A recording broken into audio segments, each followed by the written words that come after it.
এই বিশ্বাস আছে না নাই? আমরা বিশ্বাস করব কোরআনের কথা। কার কথা? বিজ্ঞানের কথা মানবো নি না? না মানবো নি না? মানবো। তবে যেখানে দ্বন্দ্ব বাজবে আমার কোরআনের বিরুদ্ধে যদি উল্টো কথা হয় সেটা আমরা গ্রহণ করতে পারি। যেটা কোরআনের সঙ্গে মিল আছে, কোরআন যা বলেছে তা যদি বলে তা আমরা বিশ্বাস করব। ও দুনিয়ার মানুষেরা, আজকে আল্লাহর এই কালামে কোরআনুল কারীম কিভাবে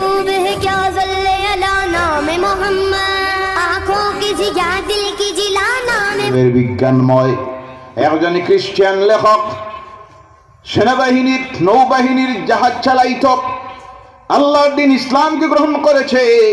করতে গিয়ে সে বলছে আল্লাহর কালাম কোরআনুল কারীমের একটা আয়াত তিলাওয়াত করে আর তার ব্যাখ্যা পড়ে আমার অন্তরের চক্ষু খুলে গেছে। আর রাসূল বলেন সুবহানাল্লাহ। তার একজন বন্ধু ছিল মুসলমান, সে বলছে আমি যখন অবসর জীবনে গেলাম, রিটায়ার্ড করলাম, আমার মনের মধ্যে প্রশ্ন জাগলো কোরআনটা পড়ে দেখি। কোনটা? পড়ে দেখবেন? সব কথা বলেন না, পড়বেন। এখন পড়া নাই। এক সময় ছিল প্রতিটি মুসলমানের ঘরে ফজরের নামাজের পরে আওয়াজ উঠতো আল্লাহর কালাম কোরআনের। কথা ঠিক কিনা?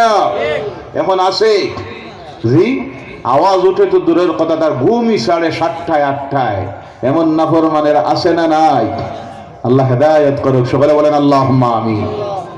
পড়বে কে? পড়ার মতো কেউ নাই, কেউ জানে না এই পরিবারের আল্লাহর কালাম কোরআন পড়া। যেখানে কোরআন পড়া হয় আল্লাহর রহমত নাজিল হয়। বলে সুবহানাল্লাহ। আল্লাহর গজবাত আল্লাহ দূরীভূত করে দেয়। বলেন সুবহানাল্লাহ। আল্লাহ সেই পরিবারে রহমত দেয়, বরকত দেয়, রুজিতে বরকত দেয়। বলুন আল্লাহুম্মা আমিন। আল্লাহ আমাদের প্রত্যেককে তার কালাম কোরআনুল কারীম পড়ার, বুঝার, শিখার তৌফিক যেন দেয়। সকলে বলেন আল্লাহুম্মা আমিন। যা ভুল হয়ে গেছে আর পিছনের দিকে ফিরে তাকানোর সময় এখন নাই। সেই ভুলের দিকে আর ফিরে তাকাবেন না। এখন পরিবর্তন আনতে হবে। কি করতে হবে? বিশ্বাস পরিবর্তনশীল। ওটা পৃথিবীর মানুষ আজ পরিবর্তন আর পরিবর্তনের দিকে যাচ্ছে যখন, সেই সময় আমার সমাজের মানুষ কিন্তু পরিবর্তনের দিকে না, হ্যাঁ পরিবর্তনের দিকে যাচ্ছে। এক শ্রেণী পরিবর্তনের দিকে যাচ্ছে, নাফরমানির পরিবর্তনের দিকে যাচ্ছে। আর বড় দুঃখ লাগে, কথা বারবার বলি বিভিন্ন মাহফিলে, যখন সোশ্যাল মিডিয়া খোলা হয়, সকালবেলায় অনেকে নিউজ দেখে, পত্রিকা দেখি, তখন দেখতে গিয়ে দেখা যায় গতকাল ধরা পড়েছে 2 কোটি টাকার হিরোইন সহ। জি আছে না নাই? নাম বলা লাগবো না? কিছু বোঝা যায়? নাউজুবিল্লাহ বললেন না? 20 লক্ষ টাকার গাঞ্জা সহ ধরা পড়েছে। নাউজুবিল্লাহ বললেন না? এরপরে ধরা পড়তে গিয়ে দেখা যাচ্ছে আমার সমাজের মহিলারা পর্যন্ত ধরা পড়তেছে। বলেন নাউজুবিল্লাহ। আরো জোরে বলেন নাউজুবিল্লাহ। এরপর নিচে নামতে গিয়ে শয়তান কোথায় নিয়ে পৌঁছাইয়া দিতেছে, দেখা যায় ধরা পড়তেছে অন্যান্য ধর্মাবলম্বী ভিন্ন ধর্মী যুবতীদেরকে নিয়ে কোথায় গেছে খবর নাই। নাউজুবিল্লাহ নাই? এত অভাব দেখা দিল। আপনার সমাজে কি, আমার এলাকায় কি, আমার জাতির মেয়েরা কি নাই তোমার বিবাহ করার জন্য? শয়তানের দল, শয়তানের অনুসারী, এইভাবে কিছু কুলঙ্গারের কারণে গোটা জাতি সমাজ আজকে লজ্জিত। কথা ঠিক কিনা? যারার কারণে গোটা বিশ্ব মুসলমান আজকে লজ্জিত। এদেরকে দিয়া বিশ্ব মানুষের সামনে তুলে ধরা হচ্ছে, এই দেখো এদের ধর্মের শিক্ষা এটা, এদের চরিত্রই হলো এটা। বলেন নাউজুবিল্লাহি মিন যালিক। মাঝে দেখি এই একটা জায়গায় করিমগঞ্জ প্রোগ্রামে গেলাম, যাওয়ার পরে দেখি গরু খাইতে এমন বাড়ছে আর খাওয়ার পাইছে না, ভগবান দরিয়া জব করাই দিছে। নাউজুবিল্লাহ বললেন না? নাউজুবিল্লাহি মিন যালিক। বেহায়া, নির্লজ্জ, আল্লাহর নাফরমান গোটা জাতিকে আজকে এরা সন্দেহের পাত্র বানাইতেছে, এই সুযোগ দিতেছে এইভাবে কিছু কুলঙ্গারেরা। কথা ঠিক কিনা? সমাজ এদেরকে চিহ্নিত করার দরকার আছে না নাই? বয়কট করার প্রয়োজন আছে না নাই? মহল্লার থেকে বহিষ্কার করার প্রয়োজন আছে না নাই? যদি না করেন ভবিষ্যতে এরাই শক্তিশালী হয়ে যাবে। তাদের জনবলের কারণে কোনো সময় হালালের চিন্তা নাই, হারামের উপার্জন দিয়া তখন অন্যায়কারীরা মাথা তুলে দাঁড়াবে। এর জন্য সময় থাকতে জাতির জন্য, সমাজের জন্য প্রয়োজন এদের জানাজার নামাজ বয়কট করবেন। রাজি আছেন? আওয়াজ করে বলেন রাজি আছেন? মুসলমানের কবরস্থানে এগুলি মরলে জানাজা যে শরীক হবেন না, দাফনের জায়গা দিবেন না। রাজি আছেন? আওয়াজ করে বলতে হবে রাজি আছেন? আল্লাহ যেন তৌফিক দেয়। সকলে বলেন আল্লাহুম্মা আমিন। এদের সঙ্গে বিবাহ শাদী বন্ধ করবেন। এদের বিবাহ শাদীর অনুষ্ঠানে আপনি যাবেন না, মিলাদের মাহফিল দিয়ে উলামায়ে কেরামরা যাবেন না। জি, কিন্তু অসুবিধা, আপনি আমি গেলাম না, অনেক পীর সাহেব আছে আইয়া কয় আল্লাহ রুজিতে বরকত দে। জি, মানে হিরোইন ব্যবসায় বরকত দে, গাঞ্জায় বরকত দে। আল্লাহ এই গাবের পীর নামের কলঙ্ক, এগুলিকে হেদায়েত করুক। সবাই বলেন আল্লাহুম্মা আমিন। ভাইরা আমার, আল্লাহ রাসূলের সেই যুবক কোরআন পড়বেন, কোরআন পড়ুন, কোরআন শিখুন, কোরআনের ব্যাখ্যা পড়ুন, দেখবেন কি নিয়ামত আল্লাহ দিয়েছেন। সেই খ্রিস্টান যুবক তার এক বন্ধু মুসলমানের কাছ থেকে এক কপি কোরআন নিল। ইংরেজি ভাষার কোরআন, সঙ্গে ব্যাখ্যা আছে। আলহামদুলিল্লাহ বলেন। দুনিয়ায় যে ধর্মগ্রন্থ সব চাইতে বেশি মানুষের মুখ দিয়ে পাঠ করা হয়, এই ধর্মগ্রন্থের নাম হলো কোরআনুল কারীম। বলো সুবহানাল্লাহ। কারণ এই কোরআন পড়তে মজা আছে না নাই? যত পড়া হয় মজা লাগেনি না না? প্রত্যেক দিন যদি ওয়াজ হয় অসুবিধা আছে? অনেকে কয় সব গাঁও খালি ওয়াজ লাগলে কেউ হয় না। জি, আহারে প্রত্যেক দিন হইলে লাভ না লস? ভাইরা আমার, প্রতিদিন যদি হয়, কিয়ামত পর্যন্ত যদি আল্লাহর কালামের আলোচনা চলে, কিন্তু মানুষের বিরক্ত লাগবে না। বলো সুবহানাল্লাহ। আলোচনা করেও শেষ করা যাবে কথা কার? আল্লাহ বলছেন قل لو كان البحر مدادا لكلمات ربي لنفد البحر قبل أن تنفد كلمات ربي ولو جئنا بمثله مددا বলো আল্লাহু আকবার। আল্লাহ বলছেন আমার হাবিব আপনি তাদেরকে বলে দিন, তারা যদি আমি আল্লাহর আলোচনা, আল্লাহর কালামের আলোচনা, আল্লাহর কালামের ব্যাখ্যা আমার গণনা বলি যদি বর্ণনা করা শুরু করে, লিখতে যদি শুরু করে, করতে গিয়া ওই যে গাছ যেগুলি আছে তাফসীরের মধ্যে আসতেছে, সমস্ত গাছগুলিকে দুনিয়ার তারা যদি কলম বানিয়ে দেয়, আর সমুদ্রের পানিকে যদি কালি বানায়, বানানির পর লেখা শুরু করে, এক সমুদ্রের পানি শেষ হয়ে গেল, সাহায্যের জন্য আরব সমুদ্রের পানি আনলো, এইবারে সপ্ত সমুদ্রের পানি দিয়ে যদি লেখা শেষ হওয়ার পর দুনিয়ার সমস্ত পানিকে যদি কালি বানায় আর বানাইয়া লেখা শুরু করে, দুনিয়ার ওই গাছ রূপে কলম শেষ হয়ে যাবে, তারা পৃথিবীর পানি নামের কালি শেষ হয়ে যাবে, কিন্তু তোমার রব আল্লাহর কালামের ব্যাখ্যা লেখা শেষ হবে। সুবহানাল্লাহ বলেন সুবহানাল্লাহ। সেই যুবক সৌভাগ্য আমাদের দুনিয়ার এমন কোনো ভাষা বাকি নাই, প্রত্যেকটি ভাষায় যে ধর্মগ্রন্থ পাওয়া যায় ব্যাখ্যা সহ, অর্থ সহ, সেই কিতাবের নাম হলো কোরআনুল কারীম। বলো সুবহানাল্লাহ। কারণ আল্লাহ এটা মানুষের জন্য তিলাওয়াত সহজ করে দিয়েছেন, বোঝা সহজ করে দিয়েছেন। বলো সুবহানাল্লাহ। ভাইরা আমার, সেই খ্রিস্টান যুবক বলছে আমি করলাম কি, কোরআনুল কারীম আনলাম, আনার পরে আমি পড়া শুরু করলাম, পড়ে গিয়ে যখন পৌঁছিলাম কোরআনুল কারীমে আল্লাহ একটা সূরা দিয়েছেন, যেই সূরা হলো কোরআনের অলংকার। সুবহানাল্লাহ বলেন। কোরআনের সৌন্দর্য বাড়ানোর জন্য আল্লাহ পাক একটা সূরা দিয়েছেন, যে সূরার নাম হলো সূরা রহমান। সুবহানাল্লাহ। কোন সূরা? আগে প্রত্যেকটি বাড়িতে সকাল বিকাল সূরা ইয়াসিন। কোন সূরা? সূরা ইয়াসিন, সূরা রহমান, সূরা আল ওয়াকিআ, সূরা মুলুক, এইভাবে সূরাগুলি, তারপর আয়াতুল কুদসি তিলাওয়াত হইতো নিনা না? জি, কিন্তু এখন নাই হওয়ার কারণ হলো বাচ্চা ঘুমায় না, মা ঘুম ধরানির জন্য আগে বলা হইতো হাসবি রব্বি জাল্লাল্লাহ মা ফি কলবি গায়রুল্লাহ নূর নূরে মুহাম্মদ সাল্লাল্লাহু লা ইলাহা ইল্লাল্লাহ। এখন আমার বাচ্চার ঘুম ধরে না, হাতে মোবাইল দিয়ে কার্টুন না দেখাইলে। নাউজুবিল্লাহ নাই? এই বাচ্চার হৃদয়ে কোরআন ঢুকবে? আরো বুড়িতে যান, গর্ভবতী মা টাইম পাস হয় না, টাইম পাস করে ফেসবুকে। কোনটায়? ফেসবুকে, ইউটিউবের গান, নাচ, ডং, তামসা এফেক্ট করে গর্ভের শিশুর উপরে। কথা ঠিক কিনা?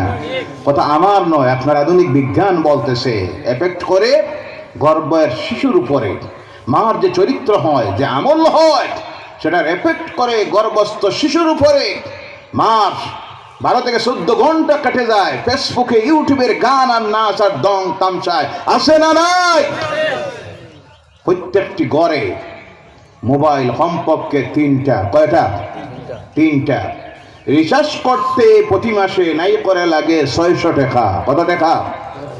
বাকি হয় না, শেষ হইবার একদিন আগের থেকে মেসেজ দেওয়া শুরু করে, আপনার রিচার্জ ডেট ভ্যালিডিটি শেষ, রিচার্জ করুন। করেনি না? না করে, সম্ভব হয় করে। মসজিদের ইমাম সাহেবের বেতন 12 মাস থেকে দিছে না। জি আছে না নাই? আরে ভাইরা আমার, এই এফেক্ট করে কেন না? আজকে ছোট বাচ্চা আল্লাহর কালাম কোরআনুল কারীম পড়া জানে না। সকালবেলায় ঘুম থেকে ওঠার পরে এই মা যদি বাচ্চাটাকে কিনারায় নিয়ে আল্লাহর ফরজ ইবাদত নামাজের মধ্যে দাঁড়াইতেন, এই বাচ্চাও মার সঙ্গে নামাজে দাঁড়াইতো না। একটু বড় হয়ে গেল, বয়স 9-10 বছরের মতো হয়ে গেল, বাপ যদি ফজরের সময় ঘুম থেকে উঠে যদি বাচ্চাকে বলে বাবা চলো মসজিদে যাই, এই নিয়ে যদি রওনা হয়, এই বাচ্চার বয়স 13, 14, 15 বছর যখন হয়ে যাবে, তখন এই আমল তার তৈরি হয়ে যাবে। কথা ঠিক কিনা? বাপও ঘুমায় 7টা 8টা পর্যন্ত, বাচ্চাও ঘুমায় 7টা 8টায়। যখন ঘুম থেকে উঠা মাত্র সঙ্গে সঙ্গে মানুষের ওজন হইল 15 কেজি, পিঠির মধ্যে ব্যাগ তুলে দিল 18 কেজির। জি আছে না নাই? খ্রিস্টানেরা বিশ্ব জুড়ে মুসলমানদেরকে ইসলাম থেকে সরানোর জন্য বিভিন্ন প্ল্যান তারা বিভিন্ন সময় করেছে। এর মধ্যে একটা প্ল্যান তাদের ছিল ইংলিশ মিডিয়াম স্কুল। কোনটা? English medium school. আমি ইংলিশ মিডিয়াম স্কুলের বিরুদ্ধে নয়। আগে আমার ভাই মৌলানা আব্দুল ওয়াহিদ সাহেব বলেছেন যে আমাদের ডাক্তার হওয়ার প্রয়োজন আছে না নাই? কথা বলেন। ইঞ্জিনিয়ার হওয়ার দরকার আছে, অসুস্থ হই ডাক্তারের দরকার, ঘর বানাইতাম ইঞ্জিনিয়ারের দরকার, বিমান চালানোর জন্য পাইলটের দরকার আছে না? পুলিশ প্রশাসনের ওসি হওয়ার দরকার আছে, এসপি হওয়ার দরকার আছে, ডিসি হওয়ার দরকার আছে, আইনজীবী হওয়ার দরকার আছে না নাই? তৎসঙ্গে আমাদের মৌলানা হওয়ারও দরকার আছে, আছে না নাই? আলিম হওয়ার দরকার আছে, মুফাসসিরুল কোরআন হওয়ার দরকার আছে। কেউ যদি বলে মোল্লা মুন্সি আর বানানোর দরকার নাই, এখন শুধু হবে ডাক্তার আর ইঞ্জিনিয়ার বৈজ্ঞানিক, সেই স্লোগান আমরা মানতে পারি না।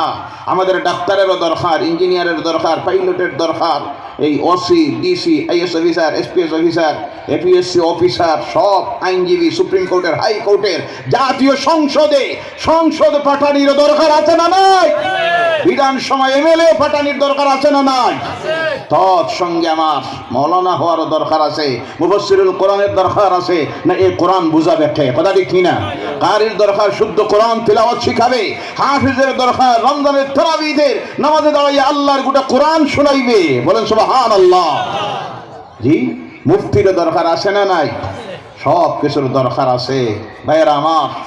কিন্তু বলতেছিলাম সেটা আমরা তৈরি করতে পারতেছি না। খ্রিস্টানেরা তারা প্ল্যান নিল, তখন ইংলিশ মিডিয়াম স্কুল তারা সেবান নামে বিভিন্ন জায়গায় তৈরি করলো, আর পরে তারা প্রথম শুরু করাইল ক্লাস 7টায়। কয়টায়? কারণ আধুনিক বিজ্ঞান বলতেছে একটা বাচ্চার ব্রেইন সবচেয়ে প্রেস থাকে, খেচ করে কোন সময় সে যখন ঘুম থেকে উঠার পরে। এর জন্য তারা দেখলো মুসলমানের বাচ্চারা সকাল হইলে ঘুম থেকে উঠে মক্তবের মধ্যে যায়। কোন জায়গায়? মক্তবে যায়। যাওয়ার পরে তাদের কোরআন তারা শিখে নেই, ধর্মীয় জ্ঞান তারা অর্জন করে নেই। আর এই ধর্মীয় জ্ঞান যখন তাদের ভিতরে ঢুকে যায়, কোরআনের জ্ঞান যখন ঢুকে যায়, তখন তাদেরকে ধর্মান্তরিত করে খ্রিস্টান বানানি যায় না। তখন তারা শুরু করল, কারণ আধুনিক বিজ্ঞান বলতেছে, আমরা বাস্তবে তা দেখি, হিফজের বিজ্ঞাপে যে সমস্ত ছাত্ররা পড়ে, অনেক সময় দেখা যায় সারাদিনে জফে জফে যা শিখলো 4 আয়াত, কয় আয়াত, কিন্তু এই ছাত্র যদি তাহাজ্জুদের সময় উঠে আল্লাহর কালাম তিলাওয়াত শুরু করে, আর ফজরের নামাজের পর আরো আধা ঘন্টা যদি তিলাওয়াত করে, দেখা যায় 2 রুকু মুখস্থ করে নে। সুবহানাল্লাহ। কারণ তখন তার ব্রেইন ফ্রেশ থাকে, তখন তারা দেখলো এর থেকে কিভাবে সরানি যায়, প্ল্যান করে তারা সেটা শুরু করলো। কিন্তু তাদের সেই চক্রান্তে মুসলমানরা কম চালাক নাই, কথা ঠিক কিনা? মুসলমানরা দেখলো এইভাবে তোমরা আমাদেরকে এটাই বাট করতে পারবে না, আমরাও ইংলিশ মিডিয়াম স্কুল খুলবো, আর সেখানে সঙ্গে রাখবো দিনিয়াত ইসলামের শিক্ষা। সুবহানাল্লাহ বলেন। আছে না নাই? ভাইরা আমার, অনুরূপভাবে আমার বলার উদ্দেশ্য হলো, তাদের সেই চক্রান্ত থেকে আমরা যদি বাঁচতে হয়, সকালবেলায় যদিও আমার বাচ্চারা চলে গেল ইংলিশ মিডিয়াম স্কুলে, যাওয়ার দরকার আছে না নাই? কারণ প্রতিযোগিতার যুগ, প্রতিযোগিতায় টিকে থাকতে হলে আপনার বাচ্চাকে ইংলিশ মিডিয়াম স্কুলে দেওয়ার প্রয়োজন, ভালো মেধা তৈরি হওয়ার প্রয়োজন, ভালো রেজাল্ট হওয়ার প্রয়োজন, প্লেস আনার প্রয়োজন, ডিভিশন আনার প্রয়োজন, না হয় প্রতিযোগিতায় টিকে থাকতে পারবে না। দেওয়ার প্রয়োজন, কিন্তু আমার মূল হারাইয়া দিলে হবে না। সকালবেলায় যদি চলে যায়, বিকালবেলায় আমাদের দায়িত্ব হলো একটা সময় বাইরে করে এদের ভিতরে আল্লাহর কালাম কোরআনের জ্ঞান দেওয়ার। কথা ঠিক কিনা? ও আমার ভাইরা, বলতেছিলাম সেই দায়িত্ব প্রথমে নিবেন মা, কিন্তু মা এই দায়িত্ব নিতেছেন না, বাবারও দায়িত্ব আছে।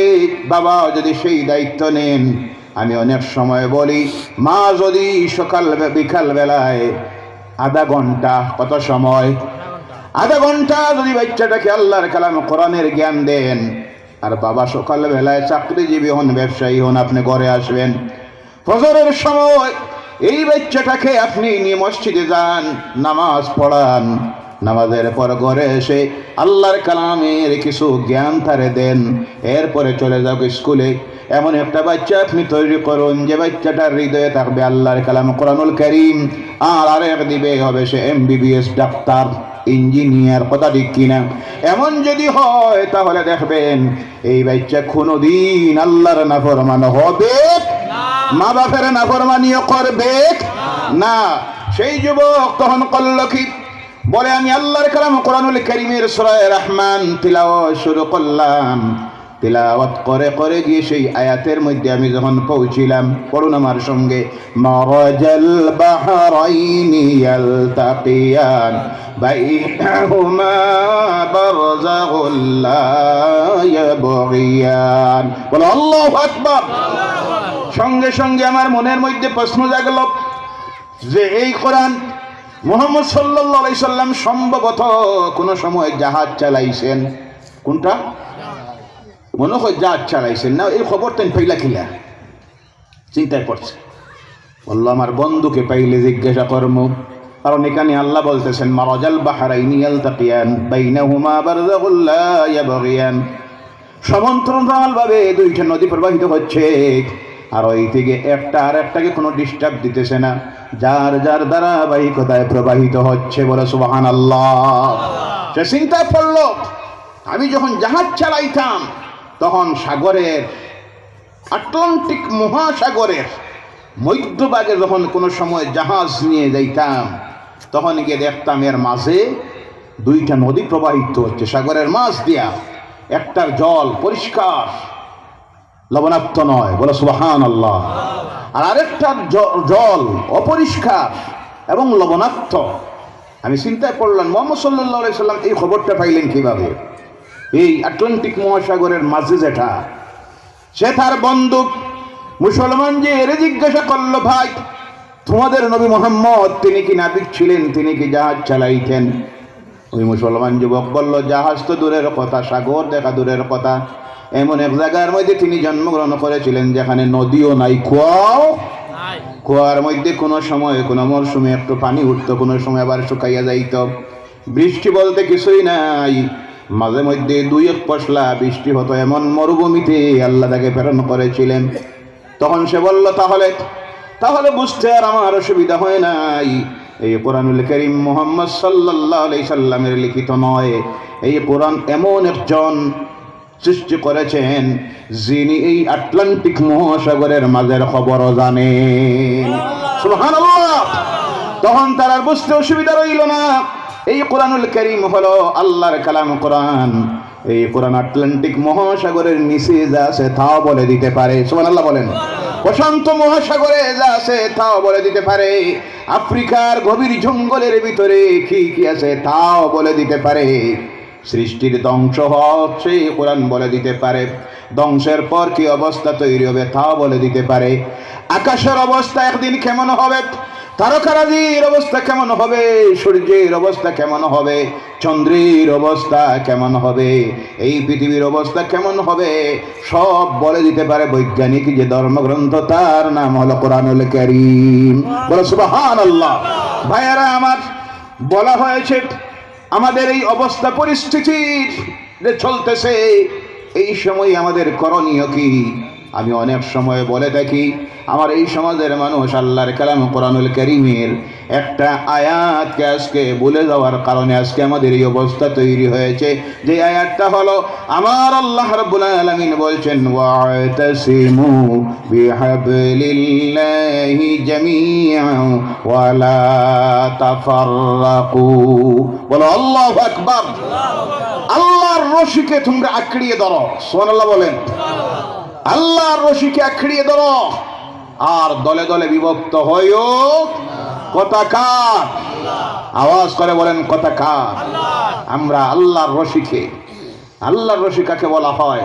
রাইসুল মুফাসসিরিন, মুফাসসিরিনদের সর্দার যিনি, হযরতে আব্দুল্লাহ ইবনে আব্বাস রাদিয়াল্লাহু তাআলা আনহু, আল্লাহ রাসূলের চাচাতো ভাই, যিনি সর্বপ্রথম কোরআনের ব্যাখ্যা করেছেন, তিনি এই আয়াতের ব্যাখ্যায় লিখতেছেন, अल्लाह नबियों से आला मेरा काली कमली वाला।